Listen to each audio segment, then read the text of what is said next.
नमस्कार, मी सीमा. जळगाव तडका रेसिपीमध्ये तुम्हा सर्वांचे खूप खूप स्वागत करते. आज आपण मस्त हलका फुलका जाळीदार ढोकळा तयार करण्यासाठी त्याचं प्रीमिक्स कसं तयार करायचं ते बघणार आहोत. एक वेळा तयार करून ठेवलेलं हे ढोकळा प्रीमिक्स तुम्ही 2 ते 3 महिनेपर्यंत अगदी आरामात स्टोअर करू शकता. हवा तेव्हा असा मस्त हलका फुलका जाळीदार ढोकळा तुम्ही तयार करू शकता. तर हे ढोकळ्याचं प्रीमिक्स तयार करण्यासाठी आपल्याला इथे तांदूळ लागणार आहेत सर्वात आधी. तर इथे मी रेशनिंगचा तांदूळ घेतलेला आहे. तुम्ही इथे कुठलाही जाड आणि जुना तांदूळ वापरू शकता. तर इथे रेशनिंगचा तांदूळ आहे. वजनी प्रमाणामध्ये 1 किलो 250 ग्रॅम एवढा इथे तांदूळ मी घेतलेला आहे. सर्व साहित्य वजनी प्रमाणातच आहे. तुम्ही हे वजनी प्रमाणात घ्या म्हणजे अंदाज चुकणार नाही आणि ढोकळ्याचं पीठ बिघडणार नाही. आता तांदळाच्या बरोबरीनेच 1 किलो 250 ग्रॅम इथे मी चना डाळ घेतलेली आहे. उडदाची डाळ आहे, तर ही उडदाची डाळ 250 ग्रॅम म्हणजे पाव किलो एवढी आहे. आता पुन्हा प्रमाण सांगते आहे. 1 किलो 250 ग्रॅम तांदूळ, 1 किलो 250 ग्रॅम चना डाळ आणि 250 ग्रॅम म्हणजे पाव किलो इथे हरभऱ्याची डाळ घेतलेली आहे. आता जे सर्व साहित्य आपण घेतलेलं आहे ते व्यवस्थित मिक्स करून घ्यायचं आहे. आणि हे सगळं जे साहित्य आहे ते गिरणीवरून आपल्याला दळून असं छान पीठ तयार करून घ्यायचं आहे. तर आमची घरी घरघंटी आहे, चक्की आहे, त्याच चक्कीवरून मी हे पीठ दळून घेतलेलं आहे. पीठ दळत असताना गव्हाच्या पिठा इतकं बारीक नको किंवा बारीक रव्या एवढं जाडही नको. 2 नंबरची चाळणी वापरून मी हे पीठ असं हलकं चरमरं दळून घेतलेलं आहे. थोडं चरचरच आहे, अगदी बारीक दळायचं नाही. आता हे पीठ दळून तयार आहे. यामध्ये आपल्याला इतर काही वस्तू ॲड करायच्या आहे. मिक्सरचं भांडं मी इथे घेतलेलं आहे आणि आता या मिक्सरच्या भांड्यामध्ये सायट्रिक ॲसिड, लिंबू पावडर म्हणतात त्याला, हे घेतलेलं आहे मी. 75 ग्रॅम एवढं हे सायट्रिक ॲसिड आहे. तर व्यवस्थित अशा जर गाठी असतील तर त्या फोडून घ्यायच्या आहे. अगदी इझिली तुम्हाला हे वाण्याच्या दुकानामध्ये मिळून जाईल. आता 75 ग्रॅम सायट्रिक ॲसिड आहे, परंतु जर तुम्हाला थोडंसं आंबट आवडत नसेल तर तुम्ही इथे 70 ग्रॅम सायट्रिक ॲसिड घेतलं तरी चालेल. आता यामध्ये साखर घालायची आहे. तर वजनी प्रमाणामध्ये साखर 250 ग्रॅम एवढी साखर आहे. साखरसुद्धा मिक्सरच्या भांड्यामध्ये मी काढून घेतली. आता या दोघं वस्तू मिक्सरमध्ये दळून अगदी बारीक पावडर आपल्याला तयार करून घ्यायची आहे. आता इथे कुठेही आपल्याला ओला हात, ओला चमचा लागू द्यायचा नाही, हे लक्षात ठेवायचं आहे. दळून घेतलेलं लिंबू पावडर आणि साखरेचं हे जे काही पावडर झालेली आहे, ही सुद्धा आपण पिठामध्ये इथे ॲड करून घेतलेली आहे. आता यासोबतच आपल्याला खाण्याचा सोडा इथे ॲड करायचा आहे. तर हा खाण्याचा सोडा वजनी प्रमाणामध्ये 50 ग्रॅम एवढा आहे. तर साठी तुम्हाला एक लक्षात ठेवायचं आहे, जेव्हा तुम्ही सोडा वापरत आहात तेव्हा तो नवीन असावा, चांगल्या क्वालिटीचा असावा. जुना सोडा जर वापरला तर ढोकळे हवे तसे जाळीदार तयार होत नाही आणि सगळी मेहनत फसते. आता यामध्ये मीठ घालायचं आहे. तर 60 ग्रॅम एवढं मीठ मी इथे घेतलेलं आहे. मीठ तुम्ही थोडंसं कमी अधिक आपल्या आवडीनुसार करू शकता.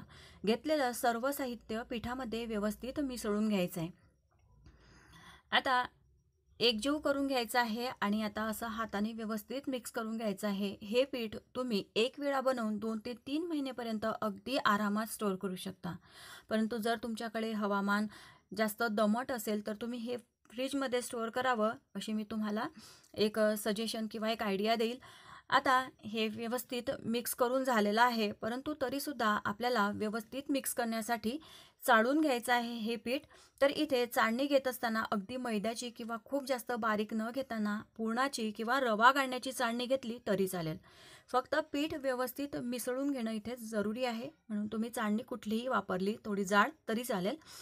आता हे पीठ आपल्याला चाळणीने व्यवस्थित चाळून घ्यायचं आहे, म्हणजे घेतलेल्या सर्व ज्या वस्तू आपण ॲड केलेल्या आहेत त्या एकजीव होतील. आता हे पीठ तुम्ही एक वेळा बनवलं की ते पीठ बनवलेलं एखाद्या हवाबंद डब्यामध्ये स्टोअर करायचं आहे किंवा झिपलॉक बॅगमध्ये सुद्धा तुम्ही 2-3 पॅकेटमध्ये असं भरून ठेवलं तरी चालेल. हे पीठ यामध्ये ओला चमचा, ओला हात लागू द्यायचा नाही, नाहीतर याचे गोळे तयार होतात आणि हे पीठ लवकर खराब होतं. तर अशा प्रकारे हे पीठ तुम्ही स्टोअर करू शकता. आता या पिठाचा ढोकळा कसा तयार करायचा ते आपण बघूया. सर्वात आधी कढईमध्ये 2 ग्लास मी इथे साधारण पाणी ठेवलेलं आहे. कढई मोठी आहे, स्टँड ठेवलेला आहे आणि पाण्याला उकळी येऊ द्यायची आहे.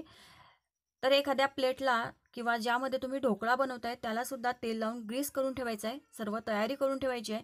आता इथे 1.5 फुलपात्र एवढं मी हे प्रीमिक्स घेतलेलं आहे, ढोकळ्याचं पीठ तयार केलेलं हे घेतलेलं आहे. त्यामध्ये थोडीशी हळद घालायची आहे. त्यानंतर 1 पडी एवढं तेल घालायचं आहे. तेल घातल्यामुळे हा ढोकळा छान सॉफ्ट होतो आणि खाताना घशामध्ये अटकत नाही. तर आता यामध्ये आपण पाणी घालायचं आहे आणि हे पीठ व्यवस्थित भिजवून घ्यायचं आहे. 1.5 फुलपात्र एवढं मी इथे हे प्रीमिक्स घेतलेलं आहे, त्यासाठी 1 फुलपात्र भरून मी पाणी घेतलेलं आहे. थोडं थोडं पाणी घालून हे पीठ आपल्याला व्यवस्थित भिजवून घ्यायचं आहे. आता तुम्ही कप किंवा वाटी दाबून भरली का हलकी भरली त्यावर सुद्धा तुम्हाला इथे पाण्याचं प्रमाण कमी अधिक लागू शकतं. जर 1 फुलपात्र तुम्ही दाबून भरलं असेल तर 1 फुलपात्र पाणी लागेल. आता 1.5 फुलपात्र मी इथे पीठ घेतलेलं होतं, ते हलकंच भरलेलं होतं आणि त्यासाठी इथे मला 1 फुलपात्र जवळजवळ पाणी लागणार आहे, मी घेतलेलं आहे. तुम्ही कप वाटी कशी भरलेली आहे त्यावर सुद्धा तुम्ही इथे पाणी कमी अधिक वापरू शकता किंवा डाळ तांदळाच्या क्वालिटीनुसार सुद्धा इथे पाणी कमी अधिक होऊ शकतं. आता 1.5 फुलपात्र पिठासाठी बरोबर 1 फुलपात्र पाणी मला लागलेलं आहे. हलक्या हाताने हे पीठ व्यवस्थित भिजवून घ्यायचं आहे. भिजवून घेतलेलं हे पीठ लगेच आपल्याला ताटात टाकून घ्यायचं आहे आणि ढोकळा सेट होण्यासाठी ठेवायचा आहे.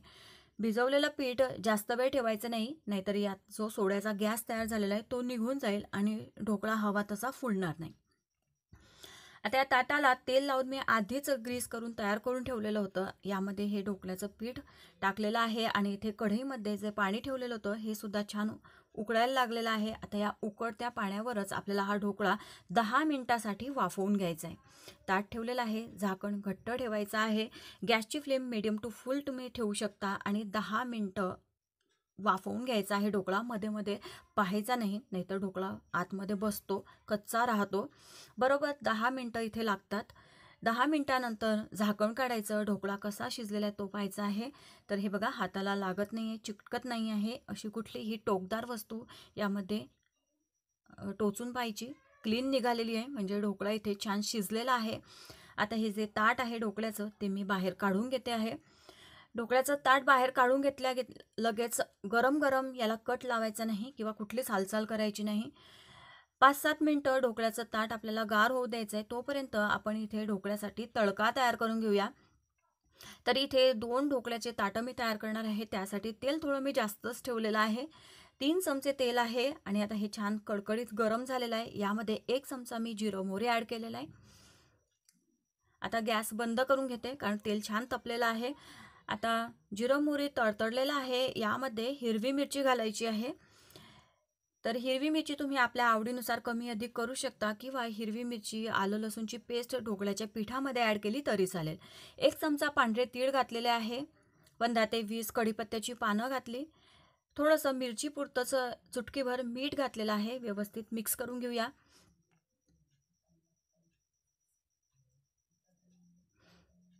आणि आता यामध्ये थोडा हिंग घालायचा आहे. हिंग थोडा उशिरा घालते कारण तेल गरम आहे. सुरुवातीला घातलं तर हिंगाची पावडर करपून जाईल, जळून जाईल. आणि आता यामध्येच मी कोथिंबीरसुद्धा ॲड करते आहे कारण तेलामध्ये कोथिंबीर घालून घेतली तर ती ढोकळ्यावर तडका घातल्यानंतर इकडे तिकडे पसरत नाही, फैलत नाही. म्हणून यामध्येच मी ही कोथिंबीर ॲड करून घेतलेली आहे. जर वरून कोथिंबीर घातली तर ती इकडे तिकडे जाते आणि ढोकळ्यावर व्यवस्थित राहत नाही. आता ढोकळ्याचं जे ताट आहे ते 5 ते 7 मिनिटं झालेली आहे. बऱ्यापैकी गार झाला आहे. आता याला ढोकळ्याला असे कट लावून घ्यायचे आहे. आपल्या आवडीप्रमाणे शेप करून घ्यायचे. डायमंड शेप किंवा स्क्वेअर शेपमध्ये तुम्ही ढोकळा कट करून घेऊ शकता.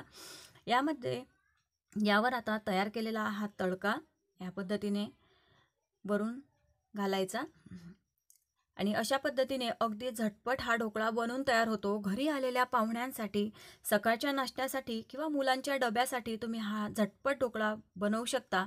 अगदी मस्त लागतो. आता तुम्हाला एक पीससुद्धा दाखवते. हे बघा,